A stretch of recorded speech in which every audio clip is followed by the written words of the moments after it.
it. And we're live to the world now. Right. And this is one of the first times ever I'm on time on a broadcast. How cool is that? Like, I know. I'm just like, the heck is this? Yeah. So, thanks for coming on. I appreciate you having me, man. And we've been chatting a little bit. So, yeah. You know, it's the whole deal. Yeah, right. Let's chat some more. And then we have to address this. Yeah. I've seen that somewhere. In have France. you? I've seen it in France. Yeah. Yeah, I've seen it in You France. saw it a lot in 2009, I bet. Well, 2009. We did see it a lot in 2009. Right. Don't ever forget. Yeah, we'll be back. 2009. It's looking to be a good year. So, so by sports thing, last year was the big one. I was like, I really thought that was last year for Brady and Patriots. Right. And I was like, I want him and Breeze in the Super Bowl. Oh, wouldn't that be great? I'm just like, please, let's have like a legacy Super Bowl. Yeah. You know, what if it happens this year? I don't know. I don't know. And there's so many other good teams out there right now. I really thought last year was a chance. Yeah. And then me too. Everybody did, game. Right? Have you recovered from that Minnesota game? Yeah. Yet? Yeah. That is. Yeah. I was just like, all that was unfortunate, you know, because that guy he's a good player, dude. He is. It was a freak thing. And yeah. And you know, the thing is, the city supported him. Yeah. You know, nobody turned. No. Nobody. No. He didn't do anything wrong. He's going for the ball. Yeah. Nothing. Great. You know, it wasn't what a a game. Play. Yeah, what a game. Awesome. But I was sitting there, I was just like, a few seconds left. I'm like, yeah, we're going to get it. I was like, dude, I'm going to get my legacy game. Yeah. I was serious. I was like, yes. Yeah. No. Crap. And it didn't happen. So yeah. Maybe this year. Yeah. I'm 99.999% sure this is the last year for Brady. So I think Breeze will go one more year. Yeah, I think so. After this. Yeah. Injuries. Hill's looking good, dude. That guy. I know. Whoa. I'm not worried at all about their offense, man. No. Their defense been building up, dude. Yeah. I mean, they got it pretty much covered, and they're deep. I know. You know, so I'll be rooting for them. Thank you. Until the Super Bowl. Right. And then no. I know. I can see why. It's not going to happen. Right. So, this would be 2 weeks ago. You got your book was published. Right. Right. Yeah, so July 3rd. I'm out of here. Yeah. And it was so I got questions obviously with all this stuff because I always want to know what drives. I'm the perimeter guy. Okay. Right. So I'm not like, oh, great stories. So read the book obviously, love that. It's great. It's great stories in it. But I'm like, okay, how do you title it and how do you pick a cover? That's interesting. You know, I had a name. Mm-hmm. It was called My Playground, My Nightmare, and it kind of worked, but it didn't. Yeah. Because a buddy of mine, the reason why I got into going overseas was he told me, he said, the world's going to be your playground. Right? Which is true. Because it was, man. Playgrounds aren't always great. It was my playground, trust me. I played quite a bit. But my brother said, yeah, and it was your nightmare too. And I went, oh, that's a good title. Yeah. And so I had a picture from NASA of the world. Okay. Right? From space. Yeah. And it was like, I'm out of here. Fit that. Yeah. Better. And then I couldn't use the picture because it's copyright. Right. So I had to make my own picture. So what I did was I got a dartboard. I went to Walmart. I bought a globe. And my son said, Dad, put the darts in there. I said, we'll put darts in it. Yeah. And he says, put it where you lived. And so I put it down on my pool table, got a ladder, and boom. That's it. That's how the cover was chosen, and that's how the title was chosen. That's awesome. Yeah. Because you never know. Like sometimes you're looking like, what's that like? Dude, these are dominoes that somebody's putting them up there. Yeah. I don't even know they're there, and all of a sudden I got to go to the next one. It's like this, scavenger hunt. And which is cool. Yeah. I never know what's going to happen. Yeah. So I want to share some stories from the book, but I don't want to give too much away, obviously. Right. It's a quick read. It is a quick read, yeah. It's a quick read. Obviously I'm bad. I did the Kindle thing. Oh, you did the Kindle? Yeah. That's okay. It's okay. It's just was so the picture on there in the Kindle thing? The picture of me, there's a black and white in there. The short answer is yes, but it's not in it. It's not one of the pages? They do the pages. It does all the pages and stuff like that. But and I don't know. This is the first time I've used done the Kindle thing. Like normally Anyway, there's a black and white of me in there. Yeah. So it's there, but the way you get to it isn't just like you turn the page. Oh, I and see. It's part of the deal. Yeah, I haven't looked at it. I've only looked at the free 30-page sample. Which that's yeah. I mean, I got the book. So, you don't need that. So the picture's there, the cover's part of it, and all that stuff's there. But it's just the way they clean it up, is they streamline it truly for the reader. Oh, okay, Unless cool. it is a illustration type educational book, and then that plugs it in there. Yeah, these are memoirs of my life, and so I know them. Yeah. And I think because I'm a songwriter, the way I write is kind of descriptive, and you know, you kind of see the scene. You got a world of material, man. I'm just there's stuff I couldn't put in that book. Well, yeah.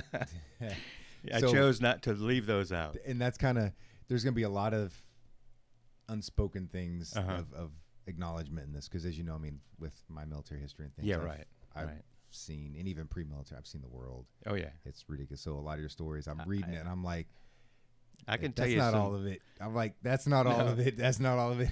Like, I can tell you some military stories. You know, because you were near some bases. Well, when I was in Kuwait, that was all of them were there, and that was during the build-up. Yeah, right. We were evacuated out of there, but I started a band, and we would play for the soldiers. Yeah. So I got to pretty much see a lot of those bases and meet a lot of those men and women. You know, it was wonderful.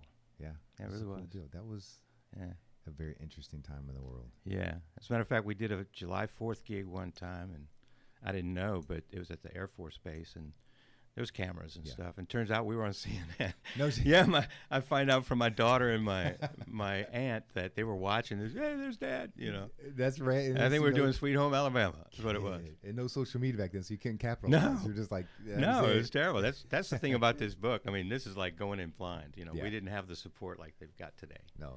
You know, publishing. That was one of the things I wanted to know. Did you self-publish, or did you went through? I went through a publishing company. Okay. Yeah, and I found them online. I read the reviews, and you know, my brother said, you know, my brother's an author as well. He writes children's stories, and he wrote a Christmas story, and really good and really great illustrations in his books. But he told me, he says, Chris, do a print on demand, you know. And so I did. I went through this company, and it's Mill City Press, and they, you know, they handle the editing and the publishing, and because I don't know what I'm doing, you know. I tried to find help, but the internet was there for me to do that. So, and that's so much of it is, it's even like you see the little shirt over there and stuff, even merchandise. Oh yeah, everything has that print on demand option. Right. And you don't. Some people are like, oh, you lose so much money. I'm kind of like, yeah, but you don't have to front so much money. Right. You know, it's just one of those that it's I think a smart business move. Well, you know, I was in Indonesia recently, and just got back. And so I hadn't been able to do anything with my book, really, you know. And so I actually went to Barnes & Noble and said, do you have my book? You know, and they looked it up. They said, well, it's in the warehouse. You know, I said, well, why don't you have them in the store? You know, and it's like, well, they're print on demand. So I said, oh, okay. So if somebody goes to one of these Barnes & Noble or whatever, you can order it through them. Yeah. You know, or you can order it yourself. Yeah. And you get it, either way, you get it in a few days. I mean, yeah. But I don't know anything about this thing, man. I'm learning, you know. I just wrote a book. But it's cool, you know, and then some of it is you books and, you know, book advice and read this book and book lists everybody has. And right. And so many times, I just heard this. I'm intentionally pausing because I'm trying to remember where I heard this, because I listened to so many podcasts and things nowadays. Somebody had said basically 9 out of 10 books that are referred to you, don't read them. And if you go to the bookstores, Barnes and Nobles and things, and all these bestsellers lists, is like if you're buying books off of the bestsellers or these highly recommended, they're like, you're the fool. Yeah. They're like, go to the back, find one that's find the smaller books that somebody's pure, you know. You know what constitutes a bestseller? You got to sell 3,000 books in 1 month. You got to be I was thinking it was like you got to be a well-known person to have that happen. Yeah. It just doesn't happen. Yeah. You know, so when it's on a bestsellers list, that's what it means. Usually it's written by somebody that's known already, and they got their base, you know. And you're just like, so you're not going to be. I'm not going to be on a bestsellers list, you know. Or you maybe one day you pay for it. Oh, you pay for that it. Exists. Yeah, so I'm not doing that. Nah. I'm like, you know, why do you want to buy that? This, you know, I'm retired. I have a good pension, and it really wasn't about the sale. Yeah. You know, I mean, this is a great way to help the sale, you know, that would, of course, money helps, but. You know, it's bigger than that. Yeah. I think that's always one of the things is do what you're driven to do, follow your passion, as opposed to it's those dominoes falling and then the next one being set up, and you go, I'm doing this wrong. You know, I shouldn't be doing it for me. I should be doing it to help other people if I can. Well, I think they go hand in hand. Yeah. Because if you go for I tell my kids this. You know, don't go for the almighty dollar. Go for happiness. Yeah. You know, and the dollar will come. Yeah.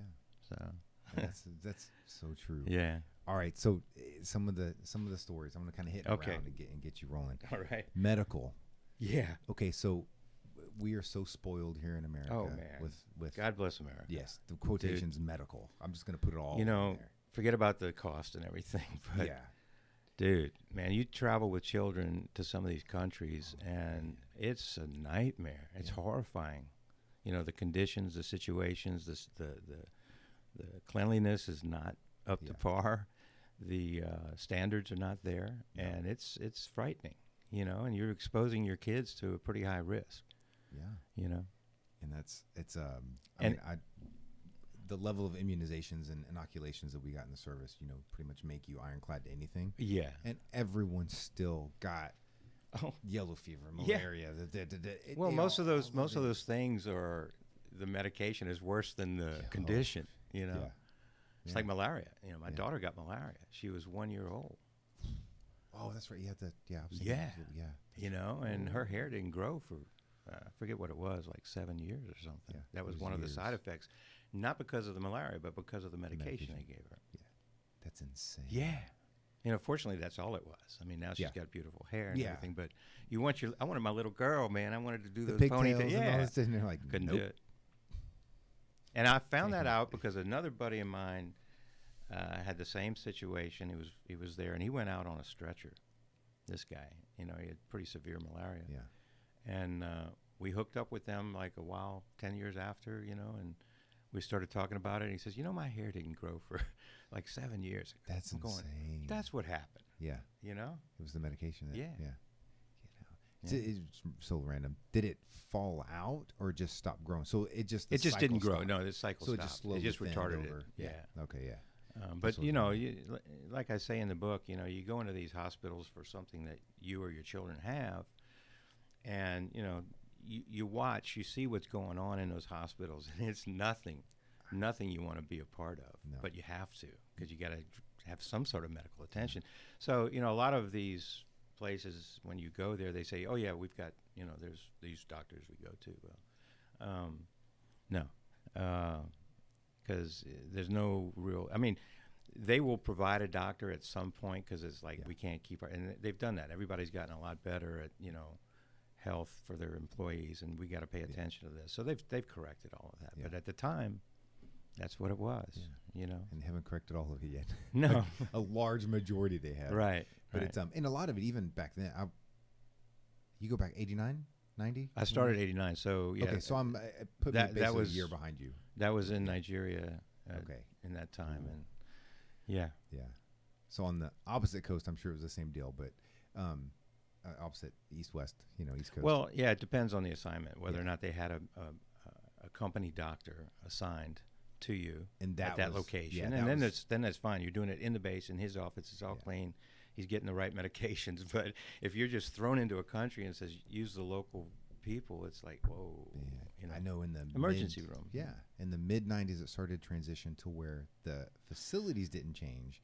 But then I'm just going to call it higher-end European and American doctors were there. So you had great doctors, but still facilities and equipment. Yeah, and our company doctors weren't necessarily American. You know, they were just well-trained people. Yeah. You know. Yeah, and that was I just remember so much going through. All right, what was? I want to touch on the PTSD side. Oh, okay. Does that make sense? Yeah. So, share what you're comfortable with and things like that. Oh, sure. Because I know that gets all over the place for everybody. It's so different for everybody. Yeah. If I break down, I'll apologize. Well, things happen, but I know how to control it. As an overbrush, was it a combination of these multiple micro experiences throughout the 25 plus years, or were there specific events that kind of started doing it? The specific event was the biggest trauma I went through, which involved a machete attack with me and my kids. And so that one was the trauma. Yeah. It wasn't the PTSD trauma. Yeah. And you can read in the book, I mean, there's a lot of stress in my life in this book, and even in the easy times, there's normal stress that we all go through, you know. But that event kind of triggered, it's like somebody being raped or something. Yeah. It's going to trigger that PTSD, right? And I couldn't watch anything violent for a year, Yeah. or my adrenaline would just surge through my body. So I purposely, and back then there wasn't a lot of education on things, and especially on consulting and whatnot. So I had one day of consulting, and that was it. And now they've learned that no, this is a bigger issue, whatever. So when I went to the doctor, when I finally broke, was after just some other stressful event that wasn't anywhere near as bad, but it involved that machete. Okay. Okay. So it was still item specific, just not. When I saw that machete, I went straight back to Papua New Guinea. I was there. I was in that same moment. And it wasn't until I got back to the United States that I was doing a medical, and I had to go talk to my HR about, why are you here? Why'd you leave Kuwait? Whatever, what's wrong with you? And the medical, I could have had a stroke. My blood pressure was way off the chart. Of course, I was overweight, stressed out. But that's when I broke at HR, and then I broke again when the next day they said, you need help. Yeah. Next day they sent me to, and this is an emotional breakdown. The next day they sent me to a doctor, a psychologist, and I tried to tell him the same story, and I broke. Oh, yeah. And he goes, dude, this isn't what caused you to break. You got a lot of stuff going on in your life that has built up, stacked up. Let's get those things out in the open, and let's remove some of these layers, because if you talk about them, you're going to look at them maybe a little bit differently. Yeah. Some of them might even be humorous, Sometimes yes. Sometimes yes. Like, oh, I was so stupid, Yeah. But so it was a series of events that was actually triggered by one really, really bad event. Yeah. The seed was set. It was set. And Papua New Guinea, but Yeah. It was the fight or flight kind of thing. Yeah. And I've told Marines that, I would host at my house, the story, and they were like wide-eyed, because they hadn't been in hand-to-hand combat, only in training. Yeah. So it's like, whoa. It gets real, and it gets real fast. Oh, it does. Situations it does. Man, you got to make, quick decisions, and especially if your family's at risk. There's no turning back. And I'm kind of surprised you didn't go through. Well, you didn't. Not in the book. Yeah. You didn't share. Say go through. You didn't go through. You didn't share in the book. What I would have expected to be more traumatic events in Kenya. I wasn't in. Oh no. The Kenya thing was just a vacation that happened where something kind of funny happened. As a matter of fact, I put that in. I was talking to a friend of mine about my book, and they lived over there. Okay. They were in Nigeria with us, and I think another assignment. But she goes, "Do you remember that time you were so stressed out when we met you in Kenya, and you just got there, and we were leaving?" Yeah. And so we looked at it, and we started laughing when I remembered what it was, So the Kenya experience was great. I mean, there wasn't any, problems in the country. I was just surprised, because that was the safari one, right? Yeah. Yeah. That I'm just like, there's so many times. And now I'm trickling in a little bit of modern, because my chronology sometimes gets screwed up in my brain. But I'm just like, targets. I'm like, you guys were wide open targets the whole time for being muggings and all the other everywhere I go, I'm like that. Yeah. I was like that when I'm like, the vacation in Rio. Yeah. Same thing. Yeah. That was crazy. Oh my God. Insane. So but I mean, there was a thing that happened. It didn't happen to us, but somebody took one of these breakfast balloon rides over the safari camp, and it came down on the other side of the river, and they couldn't get back, and they were like stranded out in the bush for hours. But that didn't happen to me. No good. Yeah, that's good. But I tell you, man, what a safari. I mean, because they're playing music around the campfire, African songs, and stuff. But it was crazy. It's a cool deal. Yeah. Yeah, just was a surprise. I guess the elephant thing was kind of scary. Yeah, but that's more of a... it was funny. I hate to say it's expected, but that's something you're kind of... I didn't expect it. To see that elephant. Oh, my God. Dude, they get... they pop up. Well, that's what this guy with a spear said. He said, good thing you didn't run, because he'd have chased you down. Yeah. And I mean, they kill people. Yeah. Ooh, man. That was crazy. And even in Nigeria, I mean, you have the armed guards, and you deal with all the, all that kind of stuff. But I was just like, I was really surprised that more traumatic events didn't happen there in that regard. Not from illness and the smaller things, but as far as... Well, the military coup thing. Yeah. Well, I mean, that's scary as hell, but... It was... It was really scary. Yeah. Yeah. That was... I even called my dad, man. 90, 91, when was... That was 1990, I think. 90, yeah. You know, when I heard the machine guns going off outside, I called my dad. I said, Dad, I'm safe. And, of course, he hadn't heard any of this. Yeah. He's asleep. I'm in Nigeria. There's a coup going on. The country doesn't even know it's going on. And I'm calling, Dad, I'm okay. You know, there's machine guns going on, but we're fine. You know? And he's like, what? What? Yeah. Yeah. So I didn't want him to read about it in the paper. You're like one of the 8 times the phone worked. Yeah. No, that one worked. Yeah. No, decent. That was just the facilities globally is oh my insane, God, man. dude. Yeah. You know, I mean, I'm sure you've traveled a bunch, and yeah, it's crazy. You know, USA's got its problems, but you know, we're so far ahead. Not really. Not really. Not really. Yeah. You're just kind of like. Yeah, come on. You know, yeah. travelers know this. Yeah. You know, and especially people that have lived in other countries know this. Oh yeah. Because you know, over there, you know, you're guilty. You got to prove your innocence. Yeah. It's supposedly it's not that way here. Well, you know, it's not as bad as it it's is not as everywhere bad, else, but yeah. yeah, dude, you're and if you're even associated, you're guilty. Yeah. You know. And that's one of the things you had touched on is that you had seen, you know, and this was in Nigeria. Yeah. The dead bodies and things like that. Oh yeah. If you just caught next to it, you could be guilty. Oh yeah, we were told by our company, do not touch these things, you know. Avoid it. Oh yeah. And it was all the time, and they just laid there. Yeah. You know. But don't. And they use, I told you, the body parts, they'll be missing, and they're being used for some juju festival. Yep. Always. It's real stuff, man. It is. All these things you read about and you hear about, it's real. I'm waiting for a documentary on something like that to come out. There's bound to be with the way we have cameras and things, with the size they're getting, is that someone's going to infiltrate and actually get the true. Oh man, true ceremonies of that stuff. Yeah, I mean, there's a town that has a 2-week festival. Yeah. For that religion, right? And it's a cleanup time. You know, bad people go missing. Yeah. So people don't go really celebrate it. They kind of stay inside. That's where I heard where the core idea of that Purge movie came from. I've never seen it. I wouldn't doubt. I haven't seen it either, but I wouldn't doubt it. Yeah. You know. It's the one day thing where they get rid of. Oh yeah. They can basically, it's a free for all for everybody. Yeah. But I had read somewhere that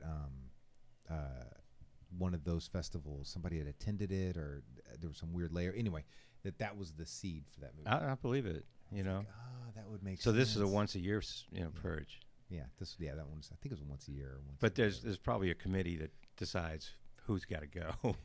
You know, it's like sacrifice to the volcano or something. Yeah, and I'm like, I don't know if I trust that committee. Yeah, you right. know, I was like, get that it's out. The elders, you know. It's always the elders. It's like that kid that worked for me that I hired that went back home, and you know, I had to respond to his elders' question. Yeah. It was serious what he was asking me, even though it might sound funny. You know, definitely. Yeah, you know. Who would have thought? Yeah. You know, but it's like I got to treat this serious. Yeah, it is, and not in respect. It's like, you know, I say in there that, you know, if you're deciding to go overseas, or if you're deciding to live overseas, the best thing you can do is get a Boy Scout manual and read up on all the things you need to get those awards. You know, and the respect and the kindness and all that. Man, it comes in so handy. Oh yeah. Because you don't want to be the rude American, because then your target becomes much bigger. Yeah. I mean, you're already a big target anyway. Yeah. And just knowing a little bit of the language, you know, goes so far, because it shows you're trying. Yeah. That is it. If you, I try to drive this home with people so many times. If you just put the effort in. Oh, yeah. Even if it's horrible, they will make fun of you a little bit. Yeah, but that's fine. But it's going to be in good spirit, and then they're going to appreciate your attempt. Yeah. And you're empowering them in some way, because you're basically saying, I'm here at your place and I'm trying to talk in your way and do it your thing, and then you're giving up your power to them. Right. And so often that's going to get you out of trouble. Right. Yeah. And don't take any pictures or videos without permission. Exactly. Yeah. That's huge, because there's some customs and things. If you put somebody's on, it's like you're stealing their soul. It is. So many places. You know, I was out at a place in Papua New Guinea, and there were some villagers out on the island, kids. Yeah. We'd go to this little island with our boat. You could only get to it by boat, and, you know, all the families would hang out and have picnic and stuff. But there were some kids playing up there, and I asked the oldest person, "Is it okay if I take a video?" They hadn't seen video. Yeah. I said, "Can I video you?" You know, and so I videoed them playing, and then showed them the LCD screen. Yeah. Man, you should have seen their face. They weren't scared. They were overjoyed, but they were mesmerized. Yeah. You know, they hadn't seen TV or anything like that. They don't know it exists. Well, I mean, I would say they don't know it exists. They haven't experienced it. Yeah. Well, that country, you know, you're dealing with people that don't know real civilization. Right. You know, they've been up in these highlands, and they don't move around from tribe to tribe. Right. It's too dangerous. And so they're coming down into the city, and it's such a different set of worlds. Oh yeah. You know, it's so different. And that's they those people, they look like, you know, aboriginals on steroids. You know, they're born that way. They're born with bodies like you. Yeah, I was like, they kind of are. I mean, just, you know, when you look at the what they go through, things, but yeah, you they kind of are. Yeah. Yeah. So I you know, the fun part of all of that is I'm the kind of guy, I don't just travel and stay in my hotel or go to a place and live in the camp and then only leave when I got to leave. Yeah. I want to experience the country, you know. That's I don't want to. Yeah. Yeah. And but I'm that guy. Yeah. You know, so a lot of the reasons why I got in some of the troubles I did is because I am that guy. You know. Yeah. And there was one of the ways that I had traveled in the past. There's obviously no family. Okay, so minus family. If you have family, it's totally different. Not the best idea. No. But it would Think literally twice. 2 days of clothes in a backpack. Yeah. And go. What a great way to and go. then it's every market and mart has something there you can buy that you need for other clothing and your food and all this kind of stuff. Cheap. You go in and I'm looking for a room to rent effectively at somebody's house. Yeah. Because I want to embed. I want to find out what's going on. I want to feel the culture. I want to see how these people live. I want to experience. Well, that's what hospitality is, right? Yeah, exactly. It's welcoming strangers. Yeah, loving strangers, whatever it is, and that's how it started off with these, you know, travelers going long distances. They couldn't bring a lot, right? So they would depend on, hey, have you got a bed? Hey, can you spare a meal? You know, exactly. Well, I don't do that in my life, but I do eat at those small restaurants that aren't the most, you know, sanitary places to eat, but the food is wonderful, man, and it's all well cooked. We've got pills. We can I've take care of the parasites. I've never gotten sick on those types of things, you know. Okay. I mean, you get a big old plate of food for $2. Yeah. Delicious. Yeah. Oh, you know? It's authentic. Authentic. It's awesome. Yeah. What's your favorite place to eat? Favorite country? Indonesia. Okay. My wife's Indonesian. Yeah, so. I was like, that's a little biased there. There's a little bias, but no, I mean, I like most Asian foods, and I find that they get a little bit cleaner, like in, not cleaner meaning less oil and things like that. Vietnamese, I love it. Yeah. You know, I've never been to the country. I will go, I hope, one day. I've been to most of the other ones around there, but I love that food, man. Some good pho, you know. Oof. I can live off that stuff. It is. Yeah, it's good. Yeah, that used to be my one meal a day for when I went through that diet. Yeah. Yeah, get out. Yeah, it's so delicious, so nutritious. It really is. It's good. My whole thing. Well, it depends on, because some of it doesn't necessarily have a lot of protein in it, so that would be my concern. I just get the beef one. Yeah, you know, I don't get all the other organs and things like that.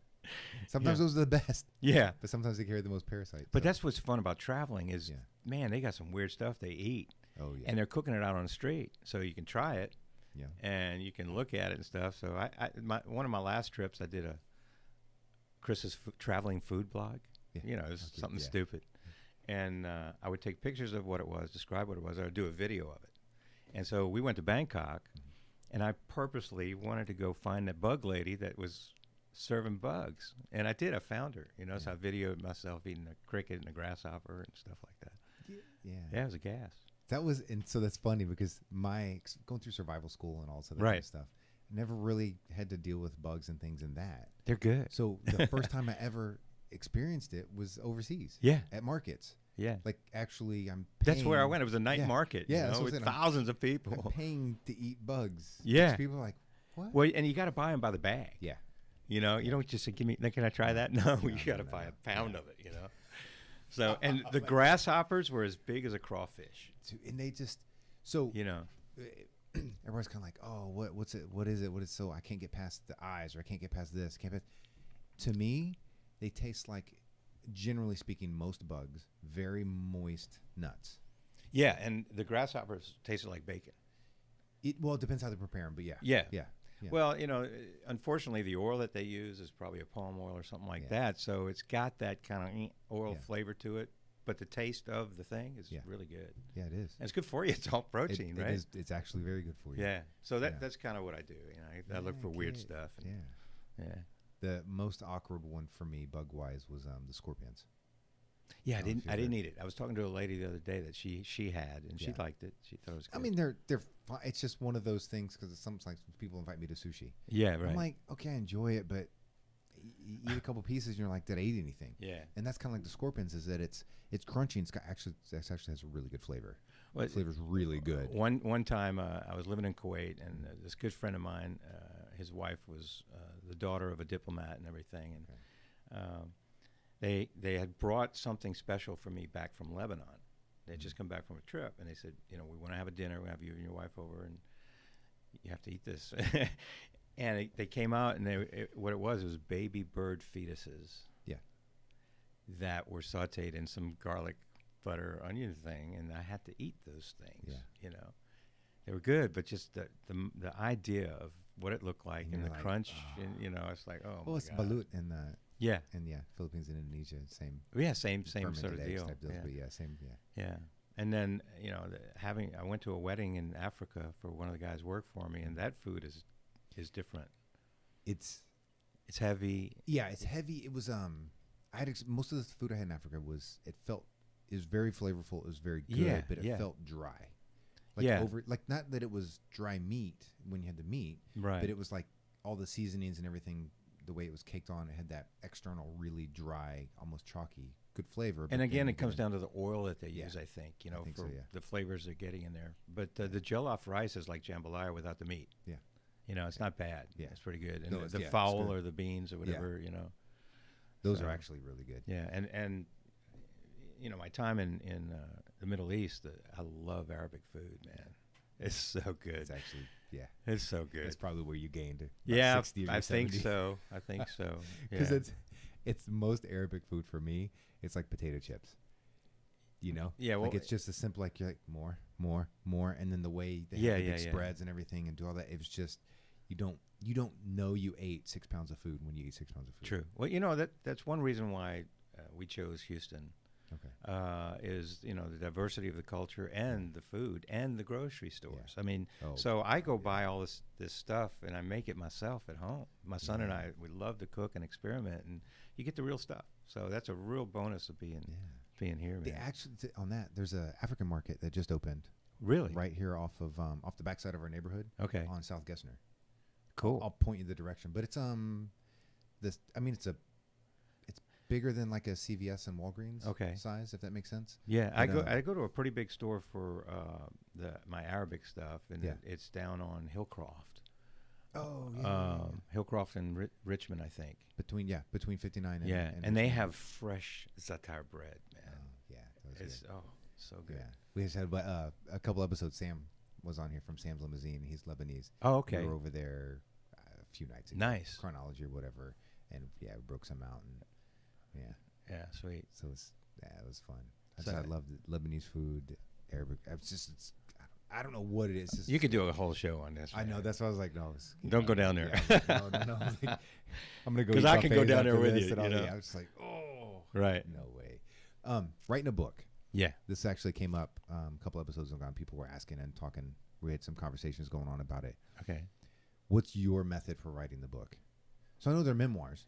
They're memoirs. Did you pull them off of journals, or did you go through and No, what I did was I had been in therapy with a psychologist for 8 months. Yeah. And I was telling him all these stories, and they were fresh in my mind. And, the whole time I've been living this crazy life I've been living, people would say, you should write a book, you should write a book. Yeah. So I had nothing to do. I'm retired. I said, okay, I'll write a book. And actually what happened was my sister said I should consult. And I said, I'm out the oil business. I don't want to consult. Yeah. I'm done with that. One reason why I retired was because I wanted to de-stress my life. So I don't want to go back into it on my own. Exactly. So I looked up what's it take to be a consultant, because she said, no, you should consult on living overseas. You got more experience than anybody, right?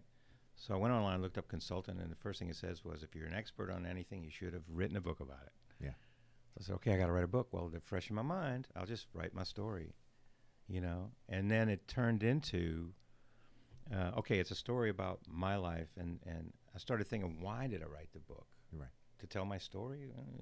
No, but to tell people about post-traumatic stress. Yeah. Because whenever I tell people I wrote a book, and oh, by the way, you know, it ends with me having post-traumatic stress, I get one of three facial expressions. You know, one is concern, pity, you know, like, you know, I'm so sorry. That's that look. Yeah.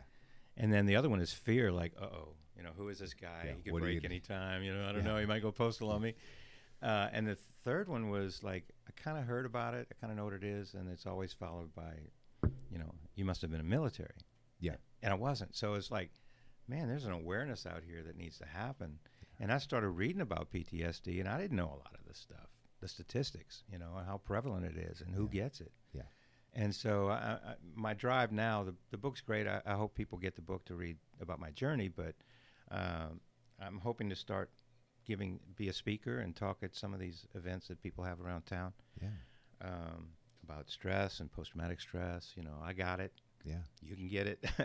You know, I can tell you how I deal with it and all that. You know, you have it. Oh, yeah. And you study it. I mean, you got a PhD in these things. And so I just think I can, without being a doctor and without, you know, being a, whatever it takes to talk about it, I'm somebody that has it. Yeah. And all I know is people don't understand it. And if I can bring awareness to help somebody maybe not harm themselves because of it, or when they get it, or if they get it, or not harm somebody else, and kind of know how to deal with it and ward off those things that might make you break. Exactly. And it's nice. So short thing is I need to plug you into some people, because I've had guests on here that do a lot of those things. Oh, I'd love to do it. I'd love to plug you into that in that way. No, man. I just want to, you know, that's what I said. My focus has changed. I think I can help people. Yeah. And that's what I like about your perspective on it. And we haven't shared a lot, but I mean, we talked a little bit before, and I get it. Excuse me. Is the thing is, most people's predisposition about it is that it's your service, you're military, police, first responder. Yeah, you're one of these things, and that's where it comes from. Yeah, and it's not the case, and people are starting to learn that it comes from generally traumatic events and such. But I don't feel like there's many people out there from a civilian perspective trying to bring awareness to it, or trying to give that perspective of it on how to manage it, how to cope with it, steps to take, because everything else comes from the governmental side, and law enforcement, and how to deal with people that have it that might have broken. Exactly. Did you see the video of that Chinese guy that went into a police station somewhere in Asia? I don't know if he's Chinese. I read the story, didn't see any of the video. I watched it. He went into this police station with a knife, and the policeman sat back and talked to him. He gave up his knife, and then the policeman went over and gave him a hug, and another policeman gave him a water, and they talked to him, and the man had just broke, and he broke because he was homeless, and somebody just stole his only source of income, which was his guitar. Yeah. Was it Hong Kong, or was it in Maybe. It was Asia. I don't remember, and the policeman even said, I've got an extra guitar. Yeah. You know, but they didn't tackle him and hang. I mean, who in their right mind goes into a police station with a weapon threatening the police? You just don't do that. So he broke. Yeah. You know, and you know that kind of shined a light on how people handle things, and really how well the police did in that situation. You know, and that's in the end of that story was the guy was not charged with anything. No. I think they wound up putting him in some sort of governmental housing for a period of time. Oh, that's good. And I mean, it wound up being a happy ending to the story. Yeah. Does that make sense? I didn't read on. I just saw it, and it was like, this was posted to show how well the police handled it, but I saw something different. And they did not even take his knife. Oh. So he kept his knife. Wow. You know, because he's out doing the stuff. Sometimes you need defense in those areas and things. So they're like, we're not even going to take your only means of defense. Yeah. And we're going to give you. He did get the guitar. Right. I think they even gave him. I mean, it was a good story. But getting back to my method, it's just recalling things. I didn't have anything to go by. My memory was bright because I'd just spoken about most of this. Yeah. Now the more fun things that I didn't talk to the doctor about, those are in the book. Yeah. You know, the good things about living overseas. There was a good sprinkling of it all. I Does that make tried. sense? It was I a didn't good want it to blend. be totally, Yeah. stressed out stuff. I had to throw in the good side of things because it was a good life. Oh yeah. It was a wonderful life, and I'm really glad that we all got to experience and live to talk about it with some of the situations I put everybody into. It was. You I get take into full it, blame, was, man. I Huh? know. I was like, it was 4 and 1. How old were they when you started? Well, when I first went, I think my oldest was almost 4, and I only had 2 at that time. Yeah. So my oldest was almost 4, and my youngest was almost 1. Okay, yeah, so close to 4. And then we had a daughter when we were living over there, Yeah. and was born like- in the USA. Yeah, I was like, a 1-year-old and a 4-year-old going to Nigeria, living with the people. I'm like, And going to their schools, man. I mean, they went to these international schools, but they were minorities, dude.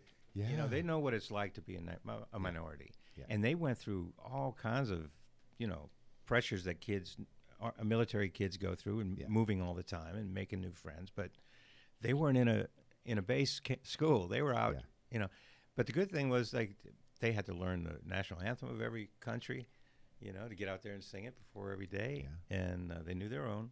And they were also being taught their languages. yeah. Which that's I don't know how much they invaluable. recall, but It's still it's the even in experience. Australia, they speak English. But we No, they lived don't. up, well, whatever, some form of it. Yeah, I was like, I love them, man. Yeah, they're awesome. You want to go have a good trip? Go to Australia. Yeah. Man. Anywhere. yes. But anyway, so I was living up in the northeast of Queensland in a town called Cairns, and it's a tourist town. Yeah. It's like, man, it's such a cool place. I just lucked into that assignment, right? Because I was still working Papua New Guinea, but they moved the office down there. And I mean, it's the slogan of the town is where the reef meets the rainforest, because you got the Great Barrier Reef right Yeah. there. But anyway, it's a tourist town, so the biggest industry there is tourism. So everybody's going into that, and so they had to learn Japanese. Yeah. At a young age, and they'd be coming home saying "Konnichiwa" or whatever, So Yeah. so it was really good education for them, Yeah. in many ways. Came with some baggage. But Well, of course, always, but still, I mean, just to have that experience, Yeah. the exposure to how different people around the world communicate to each other, body Oh, man. language and the phonics and the things, that's so valuable. it's unbelievable. I can't tell you how many pictures have been taken of me with a baby in my hand or something like that. I didn't know these people at Yeah, all, you're right. So yeah, you just have to be, aware that they're not. Most people are good natured, Yeah. It's those few in each culture that are just taking advantage of whatever it is. But on the whole, these are just people just like you and me, and they got their job to do and their family to raise, And if you look at it that way, okay, maybe she's working for me or he's working for me, but I'm gonna go sit out there and talk to him like that could be my job, man. I'm gonna be talking to this person just like I'm gonna be talking to the ambassador of the United States. Exactly. You know? Exactly. And usually, if you're smart with how you travel, Uh-huh. it's a whole nother story. Worst thing that's going to happen is they might take your $20 and your camera. Yeah, that's everywhere. That's what I'm saying. Yeah. That's the biggest crime, and usually it's because most of those countries don't have guns. Right. Yeah. I don't want to go down that trail, but it's Well, true. yes, yeah. And so a lot of the crime is petty theft. Yeah. That's it. I mean, to have a murder is a big deal. Yeah. I mean, it's national news. Yeah. You can't keep up with it here. Yeah. So Yeah. Exactly. yeah. Just picking in one of the major As a cities. matter of and fact, you can't keep up I with always felt safer overseas. I'd come home and I'd still be doing my 360s, man. Yeah. Late at night, it's like I'm not going to stop at this light. Yeah. I'll look around and it's like I'm gonna run it. Yeah. Depends on the neighborhood. And internationally, I mean, that's the whole. I'm not getting into that debate, but Right. internationally, really, your biggest fear is losing what's in your pockets. Yeah. For the most part, I know there's kidnapping. I know there's dirty stuff. No, that's everywhere. But it's true. Yeah. It's Yeah. true. But if you live in a snake pit long enough, you're gonna get bit. Which is true. And I lived in a lot of snake pits, so I got bit a lot. But if you're just traveling, chances are not gonna be a problem. Yeah, I like to poke the bear a little bit. Yeah, me too. Just kind of like, I'm like, let's go in and I'm telling you. I'm just. We were actually my whole life I've been kind of the guy that has the parties. Yeah. And so we were kind of the party people. If anybody hears this or knows me or whatever, they go, "Oh, that's the guy. I've been to his house." I might not know him, but they've been to my house, kind of thing. And We even had one deal where there was a party in Kuwait. There was a party group before we got there. This one family liked to have parties, and we became good friends. And when they left, I didn't know this, but he handed me a secret phone number with a name on it. And it's like, what's this for? He goes, that's a contact in the Navy SEALs. Yeah. I went, really? He goes, yeah, don't use it. They'll call you. I've given them your number. I'm going, what's this about? You know, turns out these Navy SEALs would come over in groups of 12 and going on these dangerous missions, whatever, and they come back and they need a release. Yeah. They call him up and they go have a party at his house. I became that guy. And meanwhile, you didn't know that while you were attending the parties. And so like we would host just a private party for them with a couple of friends and let them go. Awesome. You know, yeah. Well, one night it kind of got crazy because my buddy, one of the guys that was helping me have these parties, he was asking another Marine how to use a knife, and the Marine pulls his knife out and shows him. And Cameron, I'm sorry I mentioned his name, but a buddy, this guy says, you know, you hold it this way, you know, and the other guy says, no, you hold it this way.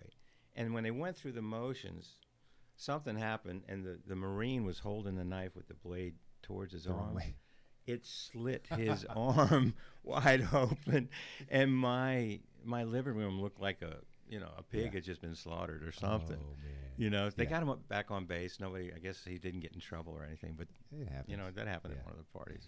I've also been banned from 2 U.S. embassies. Never point the blade. Not proud moments in my life, but fact. You know, that's not in the book. Not many people can say that. True. I mean, you might need a badge for that. And I also hold a record for the most alcohol brought into Kuwait. in platters. Oh, yeah, nice. Yeah. Hey, you know, you should have a little trophy for that too. Well, I kind of don't drink anymore. No, so that cured you of it. I'm not proud of that one either. Yeah, that's insane. Yeah, I mean, you know, it was pretty risky doing that, but usually they take it away from you. Yeah. And this same guy that was the party host before, was the lead before me. You know, I think he brought in 23 liters. I brought in 27 and a half. That's hilarious. And he got busted. No. Yeah. And what they did was they made him go in the back room and sign a paper that was in Arabic. We had to bring he says, I'm not signing that. And they had to bring the company person in there. And I guess what he signed was something saying, if you do it again, you're going to get deported. Okay, yeah. So that was probably, because Americans were like in high favor at that time, you know, because we just, you know, ran Saddam out. Yeah. So, you know, that was how we did it back then. I drank more in Kuwait, which was a dry country, than I've ever drank before in my life. That's how it always works. You know that? You always want what you can't have, man. Any sort of prohibition on anything, you're like, well, then I need it. We can't have it. I got to have it. Yeah. And you get into that mentality. And over there, it's so many. I can't say we made sausage. We made smoked sausage in Indonesia because we couldn't get it. Yeah. You know, but we could get the pigs. Well, of course. And we built a smokehouse, and people would bring in the skins and everything from the U.S., and we had an operation going, man. That's awesome. Yeah. You didn't make your own skins? No. You didn't? Like, you're there. You've got all you need is you lamb. Need the pig. Or we need the lamb too. Well, intestines. You can do it from the pig. No. I'll bring them in. You walk 20 feet over there, and you've got your plants and your vegetables. And you walk 20 feet over there to the little ridge line. You got your onions. It wasn't like that. I'm teasing. No, but those markets, man, the butcher markets. Oh, you know. Oh my God, talk about unsanitary. Well, yeah, but it's flies good. everywhere. You know, the meat's just hanging, and you got to beat the meat to get the flies to scoot, so you can see if there's marbled or not. It cooks off. It tastes great. Yeah. So just worried about flies. Yeah. Not me. I got over that in Mexico. It cooks off, When I did my field work for geology, we had to do 6-week field camp, and I was out in the bush basically, and you know that's where I first saw a third world country type market. You know, opened my eyes. It'll do. Oh, bot flies. Great food. No, you didn't call them. What are they called over there? Oh, they're I just went blank. Tumbu flies. Yeah, I think. Tumbu flies. Yeah. Oh, dude. Tumbu flies. Whatever. Yeah. Yeah, I forget the actual. We used to call them tumblefly, but they're tumbu, I think, is the real name. Yeah, those are bad, man, because they lay their eggs in the wet laundry laying outside, and then if it gets on your skin, they burrow into you and live there. Just like the botflies in Central America. That's it. Yeah, it's terrible. Same. Oh man, I got one. That's why I remember reading that. Yeah. Like, I never got one, but I've had dude, it's painful. So many people, and I mean, they're just like literally, it's douse it, lance it, and yeah. I mean, but you can't. If you break it, then it's going to get infected and everything. So they would put Vaseline over the breathing hole. Well, that's how they did it there. And when it would come out, they'd take it out with a what do you call those? Tweezers. Yeah. But if it broke, I mean, it was going to be infected. But it still had a boil and a scar. Yeah. To go along with it. Sorry, folks. I didn't mean to get so gross. But no, that's not gross. I mean, that's just reality. Yeah. It's just the stuff people. And mine was on my waistline because it was in my underwear waistband. Yeah, it was bad. Would you make a little donut around it and let it hit? No. You know, it's like, ouch. It's gone now. I don't have any scars, but it lasted a long time. Yeah, it will. I mean, it's a pit. Yeah. It's a little... Somebody's home. You know? That's a good way to look at it. Somebody so we stopped drying the clothes outside. After that. It's the easy way to cure that. For the most we didn't have washing machine. You pretty much did a lot of stuff by hand. We got washing machines at most of the places, you know, but a lot of stuff is done by hand. It's got to be, man. We had to sanitize everything, and we had a baby. Yeah. You know, so it's I mean, everything had to be sanitized. You know? I'm curious, coming from with your kids, it's total randomness. So they got all the U.S. inoculations, right? And then going over there and dealing with being exposed globally to so many different types of strains of just everything, from common cold to flu strains to parasites to whatever, bacteria, the whole thing. Right. Are they more healthy now than the average person their age? Does that make sense? Like, I'm curious on the exposure. I can't answer that question. They're healthy. They're all healthy. Yeah. But they take care of themselves. Right. I know. And that's kind of the hard part, is that you get back here in America and you keep everything clean and sanitized. You're not exposed to much anymore. So are you or aren't you? And I always wondered that. Yeah. And some of the things, we weren't, privileged to have the Burger Kings and the whatevers, only when we went on vacation. But when we were in those assignments, there was no fast food. No, that's a good thing. So a lot of it was home prepared and taken care of. We had an annual shipment in Nigeria that we would get, that you would just go raid Costco and just fill up a 20-foot container of stuff, Yeah. So we had everything we needed because the stores had nothing. No. Yeah. Rarely did they. I went into one store and all the shelves were empty except for one bottle of Tabasco. Huh? Yes. Tabasco's everywhere, man. Well, I've been in the middle of nowhere and found a bottle of Tabasco. I swear. Those guys are I think good. that's because they're in the MREs that we drop everywhere. Yeah, they maybe. Don't want it. So yeah, like, maybe. Just sell that. Yeah, will they buy got it. their own stuff. Yeah. That's hilarious. Yeah. Okay, so I'm going to go back to writing the book. Okay. Did you, because obviously different chapters and different journeys. Yeah. Does that make sense? Did you just kind of sit and blast it all out once and then go back and add? Or No. were you all over the place? Like the method? No, I kind of just went from story to story. So the book goes chronologically from assignment to assignment. Right. The stories are not in chronological order. Right. It's just, I thought of something. Let me put that down. Yeah. But I tried to lead from one story into another. Yeah. Whether it's you want to call it a cliffhanger or whatever. Yeah. I try to go into the next story with some kind of connection. So that's why it reads fast, I think. And you can pick yourself, because it's broken up into all these little chapters, you can pick it right back up from where you started. Yeah, it's easy that way. So that's what I did. I just went chronologically, but just thought of stories. And then I sent a beta test out of the unedited book I wrote. Yeah. And, just a Word document. Yeah. And some people read it for me, and some people gave me feedback. And like my brother said, you talk about about you here. What about the women? Yeah. What about the families? Yeah. What were they thinking? So that was really good advice, and I added a little chapter in there for things like that. And it talks about the difference between being stuck in a community of that city versus being in a camp. Yeah. So I talk about that kind of life as well. Very different, but yeah. Yeah, it's like any other camp, man. Yeah. It's a grapevine of Peyton Place, we used to call it, of drama. It. And the maids and whatever, they're the links. Yeah. And it spreads like wildfire. You'll find out you've been transferred before you even know it. That's crazy. Yeah. Yeah. Or who's sleeping with who, or whatever, whatever. Yeah. You know what I mean? Yeah. And that's the part of that life I didn't really care to be around or a part of. So I stayed away. It's common. It's common. I mean, I'm not saying very it's good. common. I'm not saying Well, it's good or the bad. only It's problem just- with the it's camp life common. is you're partying with the people you work with. Right. And those personalities don't change a lot in there. So it's like, you choose to be around some people. You don't choose to be around all the people. Right. It's like any other place. It's like a high school. Yeah. You got cliques. You got whatever. Why am I not part of that group? You got to take that all out and just be with who you want. Yeah. But it's I know. But the pressures are there. Yeah. Because those Always. people are still holding the titles that they hold in the office. Your other people don't have those sort of controlling factors to your relationship. So it's always kind of a guarded friendship when that exists. Yeah.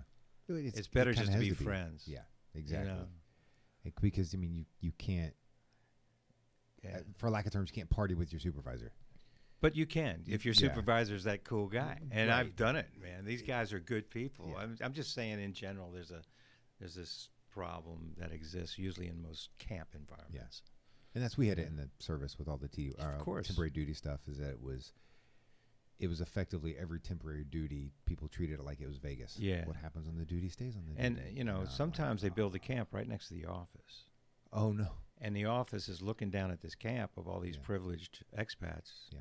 And they got to go home to their whatever's their normal home's way of living, and they're watching us play tennis and swim in the pool.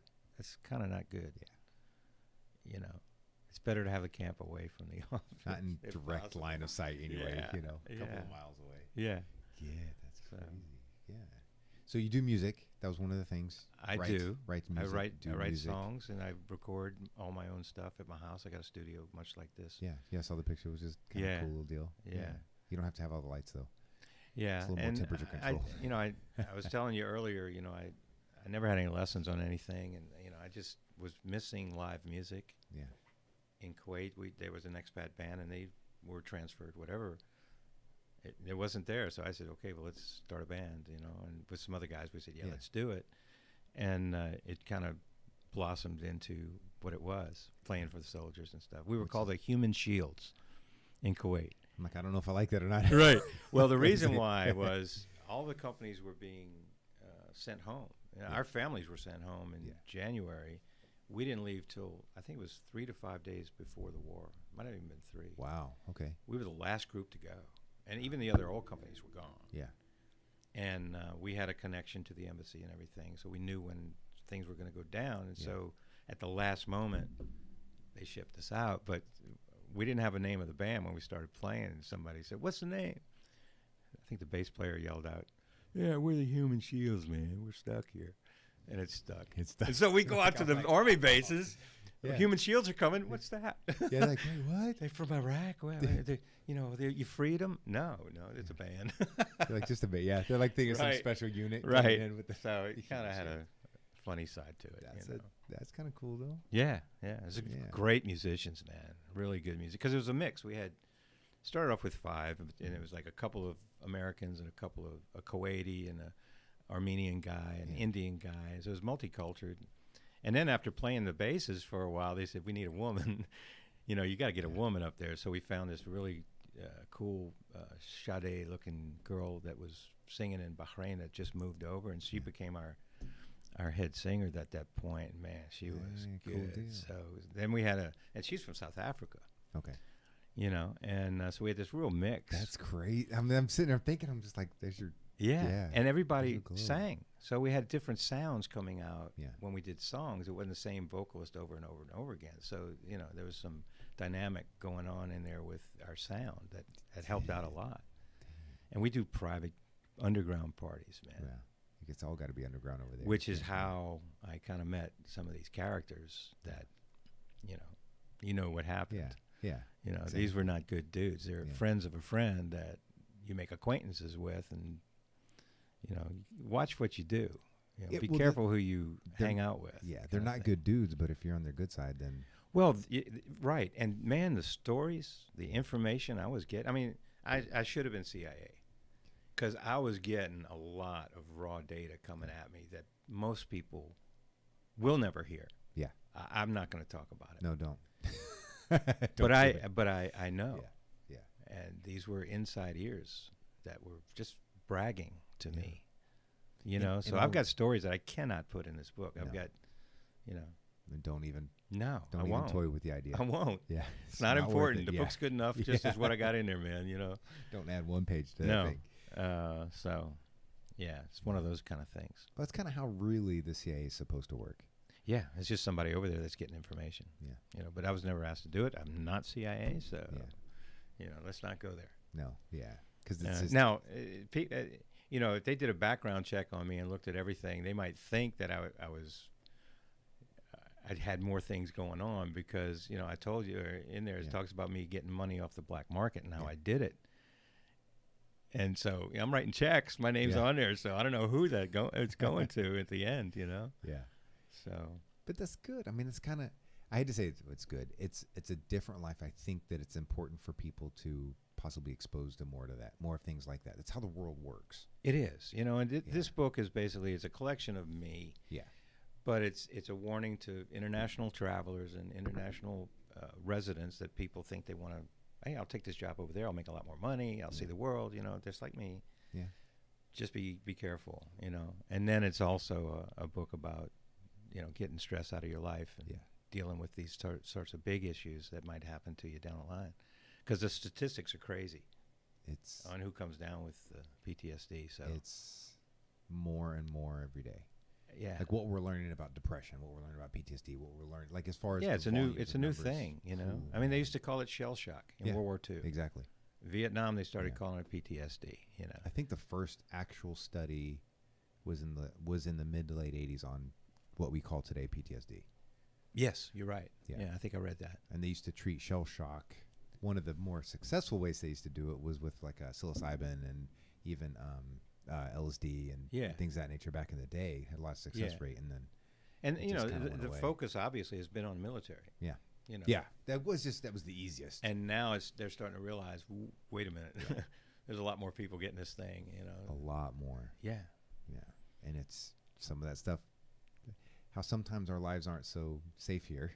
Those situations with different murders and the violence and things that here. Yeah, it's you wonder what's triggering those people other than, you know, hardship or you know, down on their luck or whatever. But there's a trigger that's going off that I'm sure is similar to what we feel. Well, it is, yeah. I mean, just because there's details to the experience, a traumatic experience is just a traumatic experience. It could be this guy can have that one. This guy can have totally different experiences, but it triggers it. It doesn't have to be service related. It doesn't have to be a violent situation. In police, first responder type deals. Right. Man, when my doctor said I had it, I didn't really know what it was. You're like, a what? Well, you know, I'm living overseas. You know, I might have seen something on CNN one time about it, but I had no clue. I know. It was your classic case, man. You know, here's what we're going to do. Yeah. We're going to talk about it. And all it really takes, like your seed event, could have been the only one, and you could effectively be in the exact same place you are today. There didn't have to be multiple events. No, exactly. Exactly. So you know, a woman that gets violently raped is going to come down with this probably, whether it's short term or long term, I don't know. It depends on the individual and a bunch of other circumstances and factors involved and such. But you know, but I mean, I've learned how to handle those things when they come on. They're going to come on, but I can stop it before it goes anywhere. It's management, and the more you live with it, the more you live with it, the faster you identify it, and the more you talk about it. Well, true. It really helps to talk about it, dude. I couldn't write that chapter about the machete attack until I'd almost finished the book. I had to go back to it. Really? Yeah. Wow. Yeah, I just couldn't do it. Okay. Yeah. But you know, I said, got to be done. So was that therapeutic? Definitely. Okay. 100%. You know, and it's different for everybody. That's why I asked that. Some people, they get to where they start reliving it, and it's nope. They've got to hit it from different ways. They've got to almost write a fiction story about it. Yeah. As either how they tell the story. I can't do that. I mean, this book is verbatim. You know what I went through. There's no embellishment whatsoever. Yeah. It's good enough. I don't need to embellish. Yeah. Oh no. I mean, I'm just saying they can't look at it dead on. So they've got to attack it from all. Oh, I see. Yeah. No. You know, having just talked about it with the psychologist, I mean, everything was pretty vivid in my mind. Yeah. I could smell where the location I was. It was like that. Yeah. Crazy. Yeah. Yeah. Okay. So I'm interested in random. These are all random. That's things. Cool. What led you away from? Or what got you to stop drinking alcohol? I was drinking too much. I was in Indonesia, and my boss, bless his heart, would have a monthly pub night at his house, and he was only like 5 houses away from me in this camp, and the bartender at his parties was my gardener. Oh, okay. Yeah, yeah. Which is how it works, but yeah. right. And he never let my drink get smaller than halfway, and I'm drinking a full drink every time I'm drinking. So you have no idea what you're drinking. Yeah, and I was not remembering what was happening at these parties, and sometimes they say, "Man, why'd you start arguing with this guy who's this big?" I'm going, "What'd I do? What'd I say?" And then it comes back. So I said, "No, I can't keep doing this." And my health wasn't, wasn't good at that point. So I got tired of it. Yeah. And now it's like I'll go out and I'm happy to I'll have a drink now and then. Well, I'm not totally but free, I do things in excess. Yeah. And I was doing that in excess, and it's like, not good. I'm getting older. That's the character trait that got you to do what you did anyway. True. So that's why I'm always curious. Yeah. Is that? I mean, I think my son one time gave me a compliment. He said, "Dad, you're such a pirate." Because I was, man. Yes. My life was pretty out there. Yeah. And I cherish it. I'd probably do it again if I hadn't gone through this stuff, but I'd still be doing it. Yeah. So knowing everything you know now, you do it again. Not the same way. Well, of course you're gonna. Yeah, that would modify. But I mean, some of the things it was just wrong place, wrong time. Yeah. Okay, so you got to discount that out. Maybe I wouldn't have gone to dinner that night. Right. I wouldn't have risked it. You would embark on the journey. It's. Let me tell you something about living overseas. You get accustomed to things, and one of those things you get accustomed to is that rawness. Yeah. That third world element. Yeah.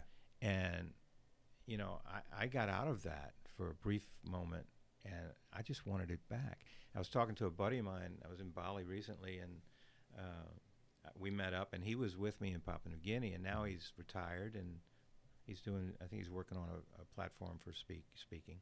Yeah. And he lives in Australia. He says, "Chris, I gotta keep getting out of there. I gotta go to some raw, see the sewage, get in the traffic and eat in an unsanitary restaurant. It's just it gets under your skin. You get okay. So I'm trying to, as you're saying that, I'm trying to find a good way to hit that story because it's important. I'll say this: there's something valuable and that I appreciate very much in lesser developed countries. Yeah. When you said raw and you said these things, the way they communicate and everything, it's so direct. There's no beating around the bush. None. It's just here. There's no political correctness. You know what I call it? Organized chaos. It is. But there's some level of peace to it that. Works. Like right. I'm just kind of it's so crazy. It works. It's efficient. It's efficient. Yeah.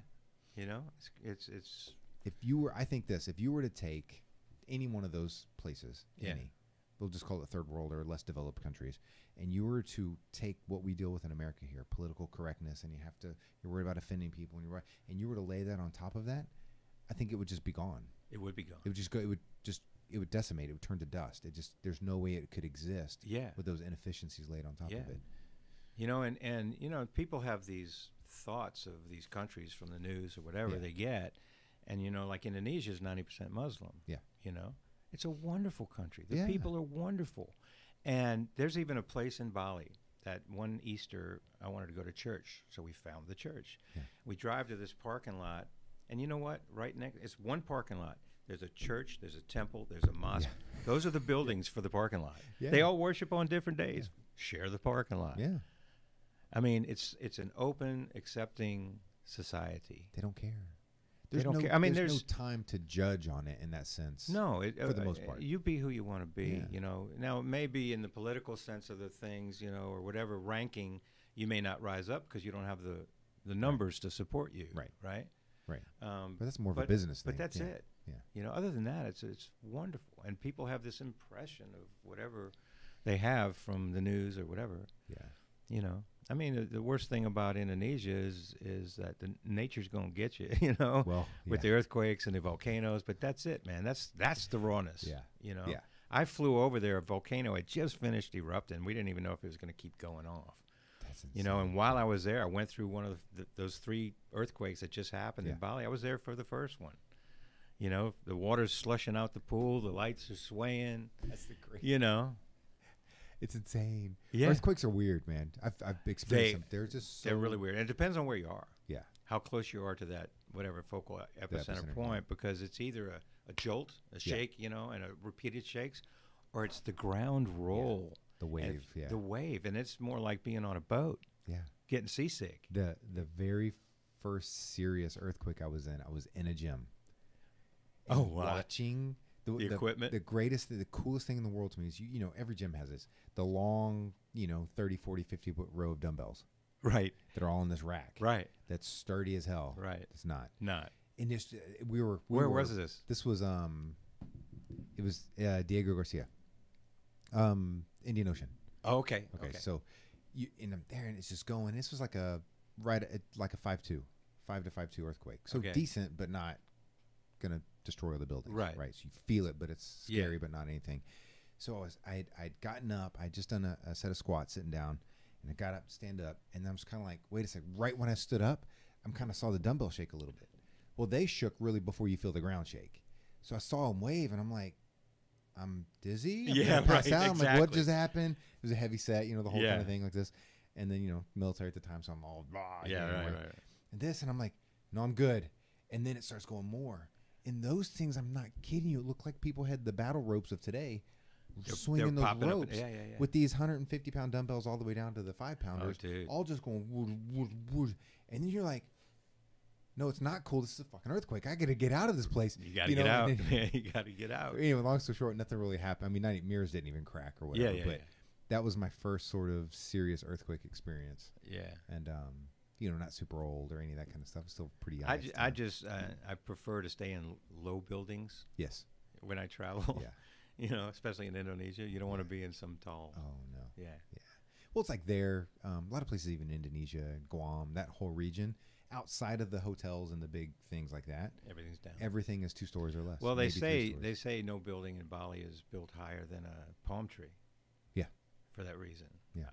I don't know if that's true, but you know, a couple. Well, it's that and the typhoons, or the. I mean, there's so many different things that destroy them over there. And yeah, that was crazy stories, international stuff. I went through a typhoon in Australia. Those are nuts, man. Yeah, it was as bad as a hurricane. I feel like worse, but I don't know. Yeah, it's the same thing, I think. But it's just spinning the opposite direction. That's the only thing. It was just, which is weird. Yeah, you know, it's like one thing. My mom, you know, one thing I got to do when I was in Australia. My mom's favorite constellation is the Southern Cross. Okay, yeah. And I got to see it, man. Oh, that's in Australia, right. Yeah. Well, and then I would fly. Every time I'd go from Sumatra to Java, I'd cross the equator. Yeah. You know, when I first started doing it, I'd go in the bathroom, just flush the toilet, see which way it would go. You know, does this really work? You know, what happens if you're dead center? Does it go straight down? Does it just dump? Yeah. I won't tell you the answer. You got to do it yourself. You got to do it. Yeah. That's hilarious, man. Yeah. Yeah. What's the place in? I think, is it Ecuador? Yeah. Oh, I've been in Africa too. You can step across where they've got like it's a thing. Like it's right there. It's like a tourist track. Yeah, you go on this side and you go on that side. And they've got all the different stuff on both sides and do the whole. I was thinking it was Ecuador, but anyway, but yeah, they've got them all over. Yeah, and they have some sort of contraption on either side so you can see the effect of it. It's like the something spinning down. Yeah, basically a flushing toilet. It goes the other way. It's just flush toilet. Yeah, which is hilarious, man. Yeah, ours was our big typhoon was Omar, and the biggest one I was ever in, and I was in Guam at the time, Anderson Air Force Base, and 94 maybe. What branch of the military were you Air Force. Air Force, okay. So 94. Okay. I'll say it was 93, 94. And it devastated over 90% of the tops of the palm trees. Oh. And I mean, it's massive. It was hauling ass, and it goes, and it stopped on top of Guam for 3 days or 2-3 days, and then it went on, right? So power, everything, all this kind of stuff powers out, obviously, all those things. But it was the craziest things to get out. And then we were doing, you know, our little flying training, and you just look out over the sea of jungle with thousands of just toothpicks sticking out because they're gone. Yeah. All the tops of the palm trees are totally gone. So it was just this, it was kind of surreal to see. But when I was performing in Kuwait for the soldiers, there was this one joke I would tell. I don't remember it, so I'm not going to tell a joke. But maybe you know it. It was about some operation that was going on, and they send the Army in, and they handle it one way, and they send the Marines in, and then they send the Navy in, and they send the Air Force in. And it was all about the budget. Yeah. It was all about each branch gets so much money, and the Air Force was always like, easy stuff. Ours, we wasted so much money in the Air Force. But they loved it when I tell that joke. Yeah, it's so true. Dude, that was such a cool thing because it's like, you see Bob Hope going, during World War II doing these things, and I'm doing the same thing. I'm helping these guys. I'm entertaining these guys. And you talk about a wonderful audience. Oh, man. I'm talking about a couple thousand soldiers out there, so they're captivated, You're their escapism. Something to do, right? Yeah. And, the thank yous we'd get and stuff like that was crazy. Because I was big at the time, we all had nicknames in the band, and I was Big Daddy because I did a lot of blues with my harp and stuff. And they gave me it was Baghdad Daddy T-shirt that they had, and they all signed it. And then I still have it. That one, somebody washed it, so all the signatures came off. But they gave me an MP armband. Oh, nice, yeah. And they signed it, so I still have that. Very cool. But I'd hear stories like there was this one Iraqi soldier that was working for the U.S. government, and he came up and was thanking us for the music and all, and he showed me his scars from the torture that he had received in Iraq. And again, nice guy. Yeah. So, and one time we played, it was the northernmost base, and it was the Marine base. I forget what it was called, but it was right up on the border of Kuwait. Kurdish. Yeah. Okay. Side, yeah. And they had rappel walls, and while we're performing, there's some guys rappelling. They got to go do their thing. Yeah. And after the gig was over, I would always stick around and help the drummer take his equipment apart. And it was my car anyway that we put it in. And so it was just he and I. The rest of the band had left. And the soldiers came up and said, "Hey, why don't y'all come over to our tent? We're having a party." Well, at that time, I guess they still allowed alcohol. Yeah. Well, they do still. They don't, still. But they do. Yeah. So we go to this tent, and they're having so much fun, man. And we started drinking with them. We stayed there like almost the rest of the night. I think I got home at like 3 or 4 in the morning. Oh, awesome. And my drummer had to drive, right? Once again, I was in excess. But so what they were doing, they were getting drunk, and they were doing these strength competitions. Yeah. And one of the competitions was the center pole of the tent. They would, do that thing where you take your body up and put it straight out. Yeah, flag poles. Yeah. Yeah, what do they call that? Flagpole. Flagpole. Yeah. Okay, so whoever could hold their body straight out the longest, right? Yeah. Would win. You know who won? A female Marine. Hell yeah, I believe it. She won, man. Yeah. It was amazing. That's awesome. Yeah. Man, that is awesome. Yeah. Kid. Really cool. Oh, we're good. I never know. I always have to look at the clock for a second because I'm like, how the heck? I'm curious your perspective on this. This is not, this will sound political, but it's not meant to be. That's okay.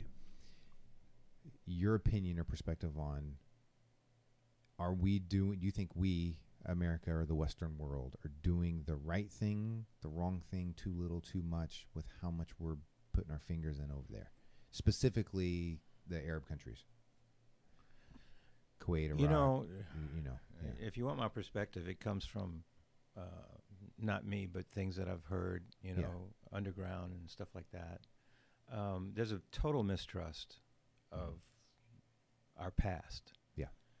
And because of that mistrust, it's hard to believe what's going on. I'll give you an example. Yeah.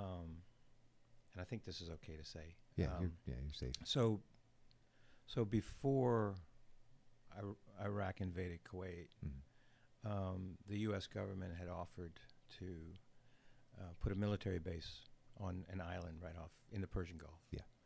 And the Kuwaitis said no. And the U.S. said, okay. So I won't say the other things that happened, but basically after Iraq invaded, Kuwait calls up and says, we want you here. And they say, okay, well, instead of us paying you, you're paying us now. Yeah. But there were some hidden things in there that I know about that were not trustworthy on our side. Yeah. That caused certain events to make these things happen that way so that we got our way. Yeah. And so it's very obvious to them. They know. Yeah. They don't. There are things that are hard to prove, but if you look at it from a simple common sense perspective, there's only one option. Yeah. I think it's a safe way to say that. Yeah. So, I just hope that, you know, our approach is not trying to turn everybody into Americans. Yeah. You know, you've got your own cultures and your own society. Just be good. Yeah. That's what I hope. And I don't think we're doing that well. I don't think we're doing well at all.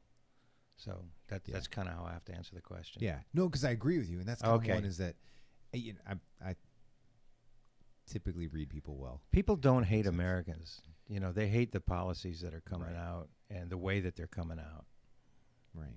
But, I think it's as simple as this. If you take a few powerful people or groups out of downtown New York City that are very successful and very happy and have great systems and do all those things, and you go down and you force that into Mobile, Alabama, it's not going to work. It's not. It's not going to work. It's not.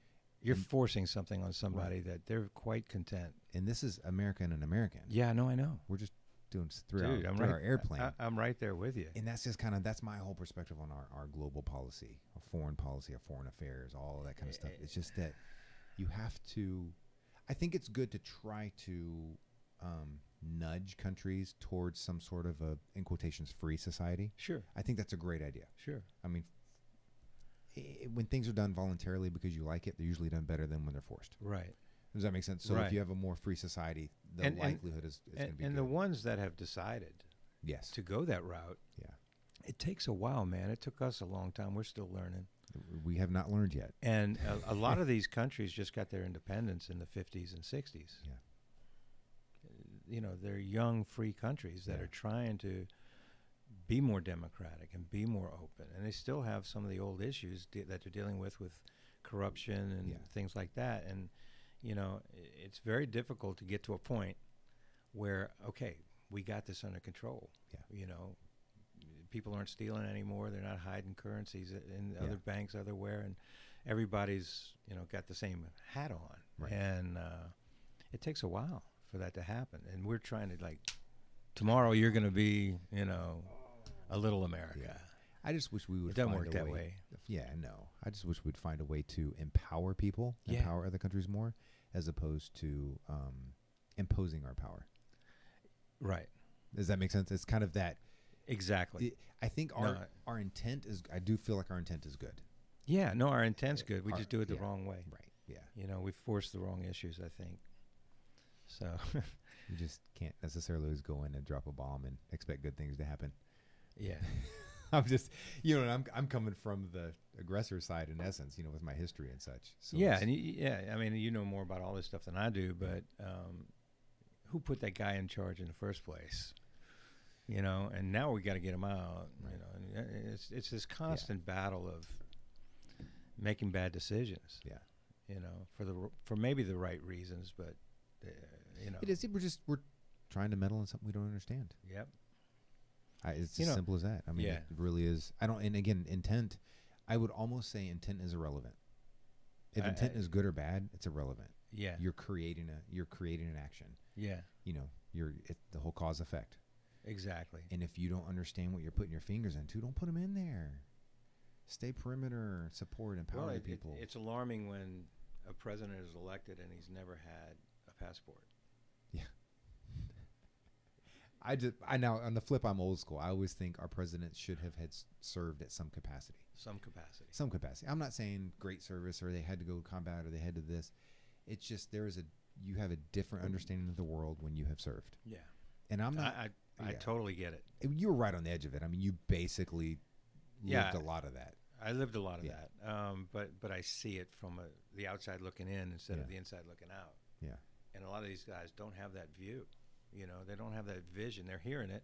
Yeah. But it's just like, you don't understand it till you live there. Right. Till you've been put in that position.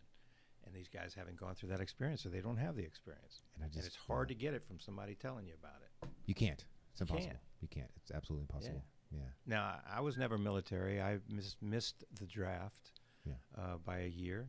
Oh, wow. Yeah. And so I wasn't subject to, okay, you got to go. Yeah. But, you know, I probably, you know, would have done all my brothers were in the military. My dad was in the military. So, you know, it's a timing thing. Yeah. For me, it was a big timing thing. You had that mentality. You had that journeyman mentality. Well, so I had that journeyman mentality, and also as the Vietnam War was going on, and that was a big kind of decision point for a lot of people. Yeah. On should I stay or should I go? Da-da-da-da-da-da, right? That was a mess. Yeah. I was like, don't give me into all the history of all that. But Right. No, I don't want to go there. Yeah. That was But yeah, so I never served in the military, Yeah. but I hope that I helped some, you know, by performing for those guys and stuff. And yeah, it was a good gig, man. See? And then when I had the band in Indonesia, it was me and another American and 2 Indonesians. Mm-hmm. And we got the luxury of performing on the same stages as their big bands would perform, because they would come to our island. The company would usually sponsor them. Yeah. And they'd set up all the gear and have the, you know, the cameras on the boom and the smoke machines, and you know, we got to use all that. So it was a hoot. And again, you know, big audiences, you know, a couple thousand people maybe. Which is I think that's perfect. That was a ball. I think this goes back to some other people that perform at different capacities. Yeah. And everyone I've talked to, from, you know, professional speakers to comedians to musicians, to take all of it, is they're like somewhere between 2,000 and 5,000 is it. This is the sweet spot. Because when you get over that, then it's just it's a room. Yeah, you're just doing it. Otherwise, when it's smaller like that, you get the engagement, and it's we would do, you know, private parties of 500 and stuff, and be sit down dinners kind of thing. You know, we do a kind of a jazz blues set for the dinner section, and then we have some dance music, and then we do rock and roll at the end of the night. But that group of 400 to 500 people, that's a good group.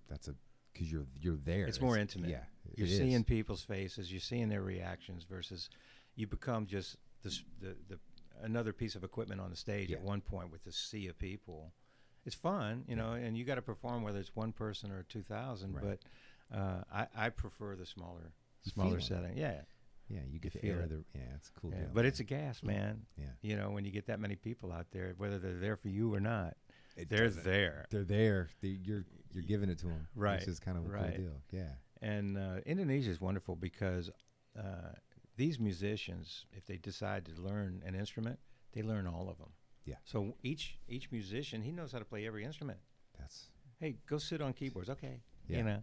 Which here it's not very common over here. No. So it's a really cool thing. And they've got their own form of country with the haystacks and everything. You'll see them on stage with the cowboy hats, and they're singing their country songs. You know, they are. They got great jazz groups. There's some way cool jazz out of that part of the world. It's amazing. I had no idea until this is, probably 8-10 years ago when I had first realized. But before that, you were like jazz out of Indonesia. I'm like, shut up. I didn't want to hear it. Man, yeah. Like, don't even talk to me. I'll turn you on. I got some songs for you. But yeah, there was it was one of these, you know, I don't remember where, somewhere around here. There was like one of these world shops, you know, everything. And I was just like grabbing the different CDs and just, you know, check them out. Then get this, play with it. And I was just like, African music's pretty good too. That's actually cool. Yeah. And then when you modernize it just enough, right? Man, that's cool. Right. That's a cool sound, man. Yeah. Yeah. It's good, man. The different kind of drums and the different beat. You know. It's anyway, it's music is a universal language that calms people and makes you communicate with others. You know, it's a common thing there that I think helps bring people together. A bunch of people. Yeah. Even if you don't understand language. I used to carry a harp in my pocket every time I traveled. Did you really? I swear, man. I've been on stage and, you know, just some band there. Hey, I got my harp. You want to come play? Yeah. I'll be in Frankfurt. I'll be in Amsterdam or something like that. You know. Yeah, Amsterdam. All that whole that's big. They got a Bourbon Street Blues Club right there. It's insane. It shocked me the first time I had gone through there. It was obviously forever ago, but the type of music. It's almost like going down like a 6th Street in Austin. Yeah. To give people here a visual of it. Obviously older buildings, so there's a different feel to it, which is more raw and real. The canals. And all. We did a vacation one time where I rented a canal boat, right? The ones that go up and down. It had been turned into a Airbnb. Nice. And it was you know, docked. Yeah. And it was like a 2-bedroom apartment on this boat, you know, and that's where we stayed. Yeah. You know, those are deceptively cool. Deceptively cool. Yeah. By the way, that time that we stayed there, it was my wife, my stepdaughter, my son, and a good close family friend that came, and those two went out and I hung out, with my wife and my daughter. Yeah. And